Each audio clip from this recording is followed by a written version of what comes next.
It's been coming for about a year and a half. I bought a brand new Chevrolet Colorado.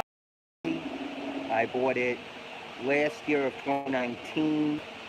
My Cadillac ATS was up on lease, so I had to make a decision. I got engaged, and I need something that was a little more practical for everyday use, not only for personal but for my business, because now my fiance would have a car now. So it didn't make any sense to have two cars, so I figured I would change myself to the Colorado and she would get a car.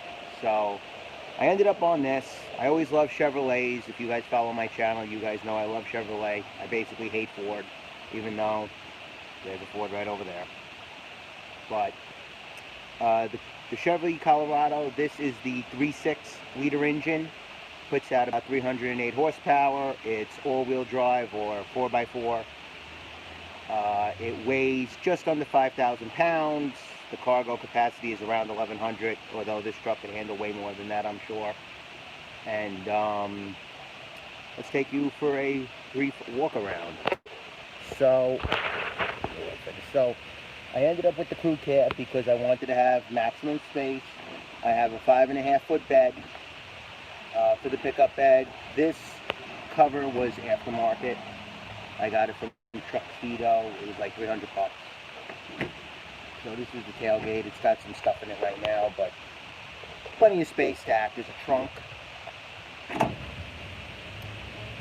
Coming around to the passenger side, 4 doors.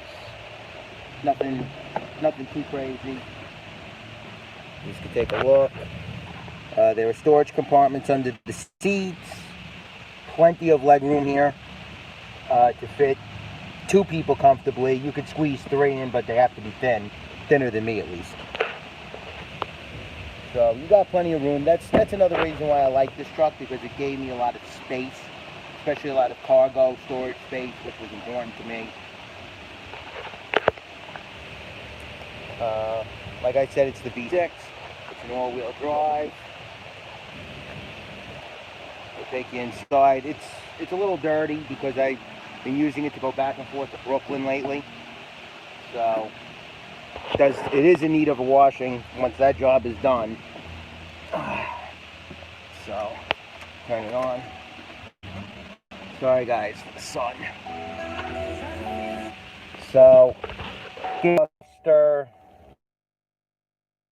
gauge, temperature gauge. This is a little information center here. Pretty convenient. We'll flip you through it real quick. That's your mileage, cruise control, compass, and that is the gear shift there. See, put it in reverse, it switches to R. Has a backup camera. Excuse me. That's the time. I always like to keep my clocks 10 minutes fast, just so I'm on time for my appointments. Old friend of mine used to do 15 minutes. I scaled it down to 10. A little bit of storage up here. Got up here. More sunglasses. You got a little storage down here. Cup holders. Glove box. Nothing that interesting. I'll flip you through the information meter here. So if you scroll down, it'll do nothing. You're at the home screen. Go to the right.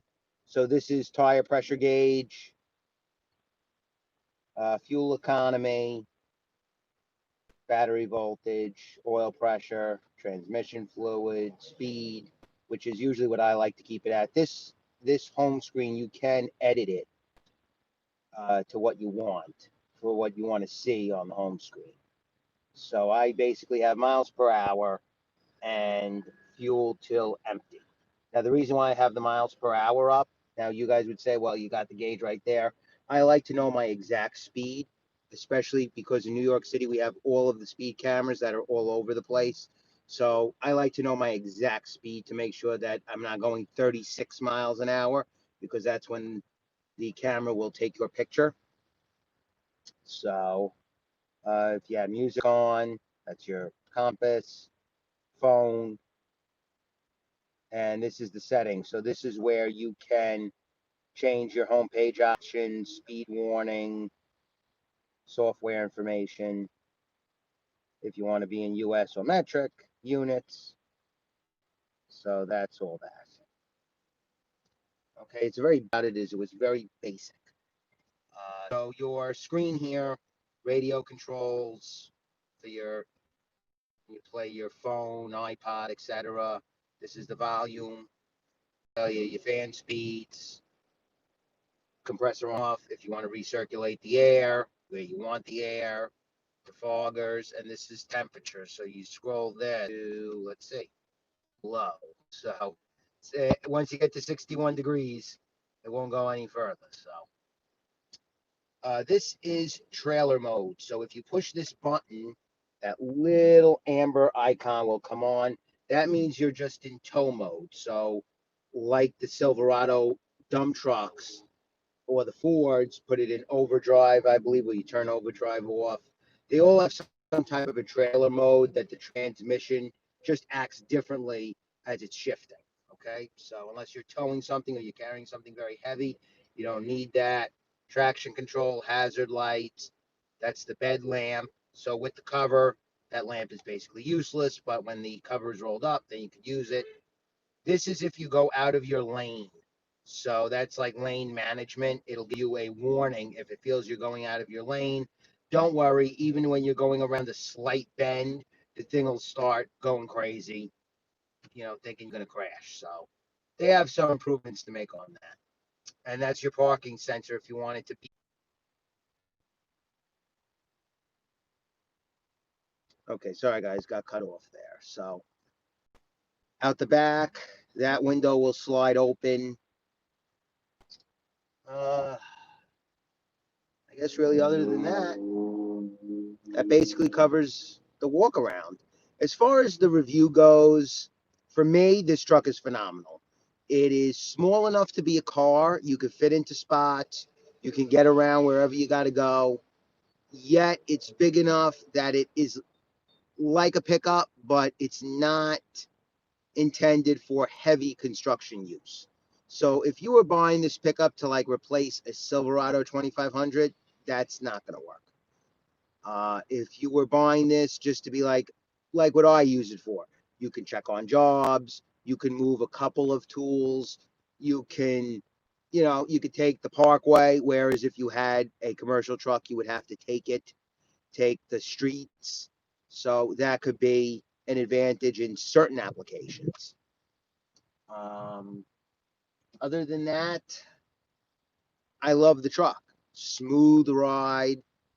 14,700 miles, as you guys can see. I put that on in, like I said, about a year and a half. I did take a video when this truck is new. I'll try to find it and upload it if I can. Times were a little chaotic back then. But like I said, there were times when I miss having the Cadillac. Like, a Cadillac is a Cadillac. You can't replace that. But this truck has been way more practical for me as a whole. And the price point, I think I paid $39 for it, $39.9. So for that price point, to me, was perfect. It's everything that I'm looking for. Like I said, it's great for what I use it for. You know, it is a pickup truck that could be basically a personal vehicle. So it gives you the capability of a pickup without having the largest of a full-size pickup. But it will not replace a full-size pickup. You cannot tow a Bobcat with this. The truck is too light. I wouldn't tow a trailer with it. You could tow a boat. I could tow an empty equipment trailer if I wanted. Other than that, I wouldn't tow anything heavy with it. So, other than that, it's been a solid vehicle for the last year and a half. So, very happy with it and hope to get a lot of years out of it. Guys, I hope this video has helped you out. If you have any questions, comments, please leave them down below. And everyone, please be safe, take care, and I'll talk to you guys soon.